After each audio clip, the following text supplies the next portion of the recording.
மதில் சுவர் தொடர்பாக அண்டை வீட்டாருடன் ஏற்பட்ட பிரச்சனையில் சமரசம் செய்து கொண்டதாக தெரிவிக்கப்பட்டதை அடுத்து நடிகை த்ரிஷா தாக்கல் செய்த வழக்கை உயர்நீதிமன்றம் முடித்து வைத்திருக்கிறது. இதை பற்றின மேலும் விவரங்களை எமது செய்தியாளர் ஆனந்த்குமார் வழங்க கேட்கலாம். ஆனந்த்குமார், வணக்கம். இது குறித்தான விவரங்கள் என்ன பகிரலாம்? வணக்கம்.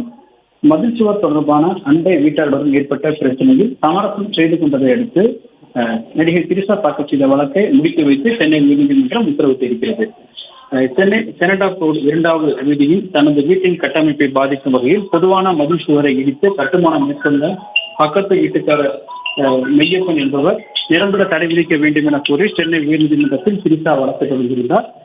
இந்த வழக்கை விசாரித்த உயர்நீதிமன்றம் பொதுவான மதில் சுவரை இடிக்க இடைக்கால தடை விதித்து உத்தரவிட்டிருந்தது. இந்த நிலையில் இந்த வழக்கு நீதிபதி டி.க.ராமன் முன்னிலையில் விசாரணை கொண்ட பொழுது த்ரிஷா தரப்பில் தாக்கல் செய்யப்பட்டுள்ள மனுவில் எதிர்த்தரப்பினர் பிரச்சனையில் இருதரப்பிலும் சமரசமாக பேசி தீர்த்துக் கொண்டு விட்டதாகவும் தெரிவிக்கப்பட்டது. இதனையடுத்து வழக்கை முடித்து வைத்த நீதிபதி வழக்கு தொடர்பாக த்ரிஷா தாக்கல் செய்திருந்த நீதிமன்ற கட்டணத்தை திருப்பி அளிக்க பதிவுத்துறைக்கு உத்தரவிட்டிருக்கின்றார்.